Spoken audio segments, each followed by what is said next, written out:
இப்ப இவர் பேசினாரு. இப்போ அதாவது இன்றைக்கு வந்து பாண்டிச்சேரியில பேசியிருக்கிறார், புதுச்சேரியில பேசியிருக்கிறாரு.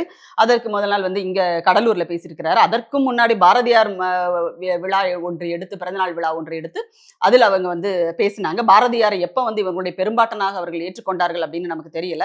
2010க்கு பிறகு பெரும்பாட்டனாக ஏற்றுக்கொண்டார்களோ என்னவோ நமக்கு தெரியாது. ஏன்னா அதுவரைக்கும் 2010ல ஒரு இன எழுச்சி மாநாடு ஏதோ ஒண்ணு நடத்தி அதுக்கு ஒரு மலர் போடுறாங்க, சிறப்பு மலர். அதுல வந்து ஒரு 64 ஆளுமைகள் சொல்லிட்டு தமிழ்நாட்டை சார்ந்த தலைவர்களுடைய படங்களை எல்லாம் போடுறாங்க ஒரு பக்கத்துல. அதுல முதல் படமே வந்து தந்தை பெரியாருடைய படம் தான் இருக்கு. அதுல எங்க தேடினாலும் உங்களுக்கு பாரதியார் படம் கிடையாது. சரிங்களா? அப்போ அந்த பாரதிக்கு ஒரு பிறந்தநாள் விழா. எப்பவுமே அவங்க இறந்த நாளைத்தான் அவர்கள் வந்து கொண்டாடுவதாக அவங்க சொல்லிக்குவாங்க. ஆனால் பாரதிக்கு முதலாக ஒரு விதிவிலக்காக பிறந்தநாள் விழா வந்து கொண்டாடுறாங்க நாம் தமிழர் கட்சியில. ஏன்னா பாரதியாரைத்தான் வந்து நம்ம கிண்டியில இருக்கிற அவங்களுடைய பிக் பாஸ் ஸ்மால் பிக் பாஸ்ன்னு வச்சுக்கலாமா? ஆளுநர் ரவி.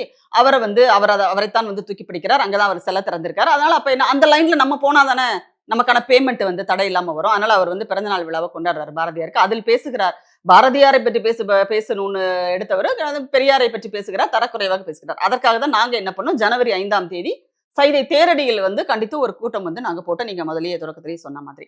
அதுக்கப்புறம் தொடர்ச்சியாக இவரெல்லாம் பேசுறார்ல.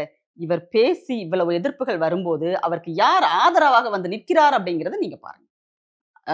இவரு முன்னாள் ஐபிஎஸ் பாஜகவினுடைய மாநில தலைவர் அண்ணாமலை ஆதரவு கொடுக்கிறார். அண்ணன் சீமானுக்கு நான் ஆதரவு தருகிறேன் அப்படின்னு தானா அவரு வராரு. ஆதாரத்தையே இருங்க, குடுக்குறேன்றாரு. அதான் சொல்றேன். ஆதரவு தருகிறேன். அவர் பேசியதற்கெல்லாம் என்னிடம் ஆதாரம் இருக்கிறது.